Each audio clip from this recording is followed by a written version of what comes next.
The Atlanta Braves are back home and back in the win column with a win against the Toronto Blue Jays by a score of 4-3. Let's talk about it. It's been a minute since we've talked, so I hope you're doing well. And if you enjoy my videos, as infrequent as they've been lately, please like the video and subscribe. It does help this channel out more than you could ever know, and I am very, very, truly grateful for everyone who does it. But after all that's been said, let's talk about the Braves. So like I mentioned, they beat the Blue Jays tonight by a score of 4-3. And I think we have to start with the starting pitcher. Because Bryce Elder, after just a rough outing at Fenway, gave up, I think, 5 or 6 runs, but 9 hits. All of those were singles, by the way. So a little bit of bad luck to go in to it, but we always knew that Bryce Elder was due for a little bit of regression, so this is a big test for Bryce Elder to see how he responds to a bit of adversity. Because he's been, frankly, kind of just cruising along so far to start this season. And finally, some team pieced him up, and he's got to go out there and respond. Because that's baseball. It doesn't matter if you're Chris Sale or Paul Skeens or Tariq Skubal. Everyone's going to go out there, and one day they're just going to have your number. It is very, very, very rare, generationally rare, for someone to go a full season without ever getting pieced up once or twice. So, even if you are a Cy Young caliber pitcher, which I genuinely don't think Bryce Elder is, you can still get hit by the opposing team. It's how you respond. You can't let one bad outing turn into 3 or 4 bad outings, and all of a sudden you're back down in Gwinnett. Because that's been the story of Bryce Elder in his big league career.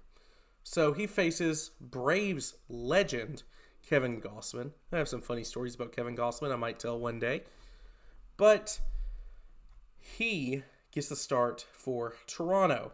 So Elder versus Gausman on the mound. The Braves get the party. Well, I told you I'd talk about Bryce Elder. We'll stay on subject. I'm bouncing a little bit around. The ADD in me today is kind of winning. So Bryce Elder cruised through the first inning, got a lot of just quick contact. Toronto was coming out looking to jump him, and they did. Cool, you got contact, but you hit it right at people. You hit it at my fielder, 6 pitches, 3 outs. Bryce Elder cruises through the first. The second inning, he cruised through for the first 2 outs. And then a hit to the other way. I believe that was Ernie Clement. Or sorry, no, that was Penanjo. And then a very, very good at-bat from Okamoto. Just kept fouling away 3-2 pitches, 3-2 pitches, 3-2 pitches through the slider 1 too many times.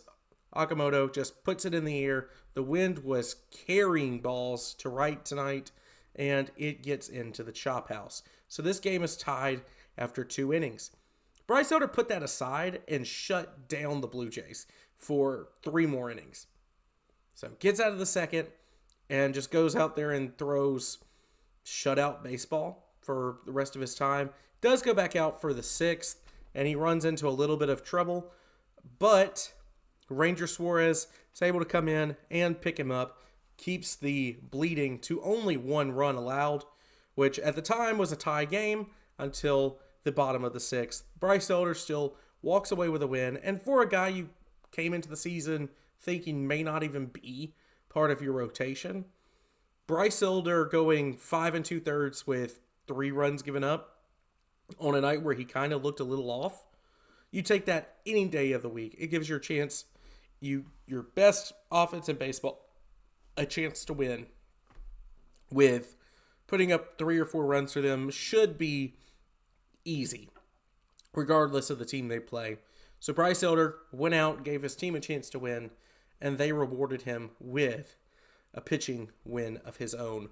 Let's talk about that offense tonight, because the Braves jumped on Kevin Gausman early, and I felt like he was having a few flashbacks. I mean, he's pitched at Truist Park since his last outing as a Brave, but I was at his last outing as a Brave, where he gave up, I think it was 7 or 8 runs to the Washington Nationals in about an inning and a third, inning 2/3. He didn't last very long in that game.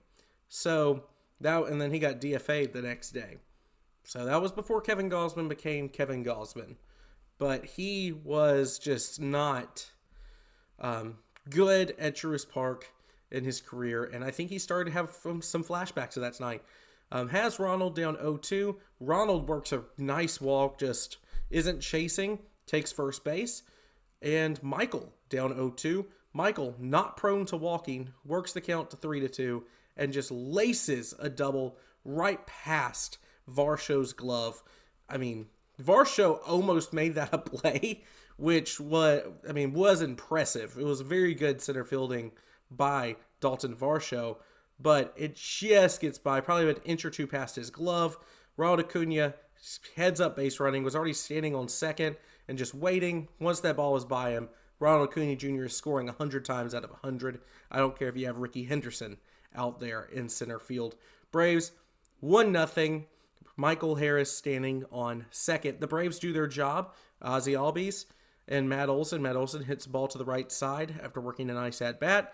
And then Ozzie Albies' sacrifice fly gets Michael Harris home. So 2 in the first inning. Braves go cold until... so we have a tie game until the bottom of the third when the Braves find a way to get runs. So Matt Olson, a double right down the left field line, right past the third baseman's glove, bounces off of the little insert where the stands come into the field, and he's standing on second, a stand-up double, which I was actually a little concerned that the ball hitting the stands and then going to the fielder, that there may have been a play at second. Olson's faster than we give him credit for, so he was in there standing up, and Ozzie, just a really good night for Ozzie, by the way. I mentioned that his month of May was not very good, but he was starting to show some signs of life in the Cincinnati series and the Boston series. Well, here you go. Ozzie Albies tonight might be your player of the game, even though there were a lot of hits to go around at the top of this lineup. Ozzie, in 2 at-bats, he has 2 hits, so he was 2 for 2 tonight. Also had a walk to go with it, and just absolutely knew what his assignment was. Like I mentioned, sacrifice fly and a walk to go along with those 2 hits. And he just was seeing the ball well tonight. I don't know really what else to say about Ozzie, but the top of the lineup got this done. Like I mentioned, Ronald Acuna, only a walk tonight, so didn't continue that hot streak from Cincinnati, but people are respecting him. They're pitching around the strike zone. They're kind of afraid to attack him. 2 strikeouts tonight, 1 looking, 1 swinging through, and then Michael Harris behind Ronald Acuna Jr. is so good. He just missed a home run in the 8th inning, 7th inning, maybe the 8th inning. I don't know. Just missed it foul, maybe like 5 or 6 feet foul, but absolutely hammered off the bat. And obviously, I already mentioned his double tonight over Varsho's glove. That ball was hit at about 1 billion miles an hour. Checking the StatCast, actually, because I'm sure that's going to be up there. Yeah, 108 off the bat for Michael Harris there, and only the 3rd hardest hit ball of the game. So that kind of goes to show you what was going on tonight. But any game that you have Matt Olson and Vladimir Guerrero Jr. both playing in, that's not necessarily all that surprising. The Braves, speaking of Matt Olson hit a home run tonight that they said was 49 degrees of launch angle leaving the bat. And that's just something you are not going to see ever. Like, I read a thing from some Twitter account, I think it was Sarah Langs, who said that's the 3rd or 4th highest launch angle for a ball that left the park home run, or for a home run that ended up going out of the ballpark. So in the StatCast era, he hit it well. He was just underneath it. And like I mentioned, the ball absolutely carried tonight with the wind. I felt that a lot with Okamoto's home run, that it wasn't even all that hard hit. You could tell from Acuna's initial step was in, and then he kind of retreats, expects to see it, and it just cruises into the chop house. Same thing with Matt's home run tonight. He did not think he got it, and for a guy who's hit 300 home runs, you typically just trust what his reaction is. And he hung his head. He thought he just missed one, and he gets lucky. And it's about time it happened to Matt Olson, who's been getting pretty unlucky here recently. But Matt Olson is the difference in this game. That's the fourth run for Atlanta. And what a weapon Robert Suarez is to have out of the pen. I saw a lot of people online questioning why Bryce Elder was sent back out for the sixth inning after he gave you 5. And Walt Weiss said, I trust the kid, for one. And 2, if he gets into trouble, I know I have Robert behind him. And he got into trouble, and Robert came out of the pen for him. So, Robert Suarez gives you 4 outs tonight, so might not see him tomorrow, but you get to save multiple arms. Give Dylan Lee and other high leverage guys that you've used a lot. Tyler Kenley comes to mind. Didier Fuentes comes to mind. I'm sure he's going to be on an inning limit. You get to save those guys, give them an extra day off here in a row, and Robert Suarez gets you 4 outs because he can do that. He's one of the best bullpen arms in the game, not only because he's just nasty, but because he can go out there and get you 2 innings if you ask him to do it. It's why I think he's a really good fit for this team alongside Raisel Iglesias. And when both of them are together in the bullpen, when both are healthy, it is a fantastic sight to see because you can just throw Robert Suarez at a fire because you know you can hold on to Raisel Iglesias to get the save at the end. It was a little bit eventful. It was a pretty vintage Raisel Iglesias save tonight. He allowed 2 runners on before he was able to get out of it, but no harm, no foul, no runners scored, and the Braves win their 41st game of the year. So we're 61 games into it now. 62 games will be tomorrow, and then we'll be 100 out from the end of the season. So the season's moving very quickly, and the Braves are very good. 21 games above 500. Just an insanely good baseball club that is clicking on all cylinders right now, even when it feels like if a guy doesn't have it tonight or on one night, they will absolutely have it on another night, and guys are picking each other up when they're down. There's always 2 or 3 guys going at the same time. One of those starts to cool off. One of your slumping guys starts to heat up. It is incredible to watch day in, day out. And the Braves are on a bit of a heater. Even when it feels like they lose and everyone's like, oh, the sky's falling. I understand Braves fans have some PTSD over the 25 and 24 because about this time in 25, you had the record right around 500. And in 24, the team was clicking before about mid-May. So you just kind of in the back of your mind be like, okay, but I see how this roster is constructed. I've seen what it's done the last 2 years. Surely this has to give at some point. But the Braves, despite all odds, are winning. And they're winning in any conceivable way.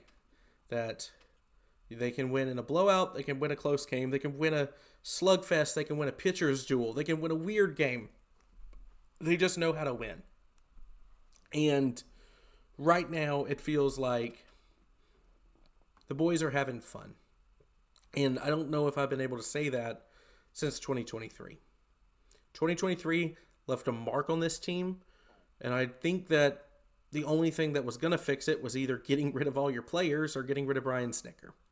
So they made the change. Snit retires. Walt Weiss takes the reins, and I was very skeptical about that move. I am very happy to be wrong about that. So the Braves are responding under Walt Weiss, and tomorrow they will send out Grant Holmes to win the series against Patrick Corbin. Patrick Corbin on the year actually having a really good year. He's 2-1, 3.65 ERA, 36 strikeouts on the season. Grant Holmes, very similar line, 3-2, 3.95 ERA, 53 strikeouts for Grant Holmes. Not a lot of guys on this Blue Jays roster have seen Grant Holmes, and the ones that have don't necessarily hit him all that well.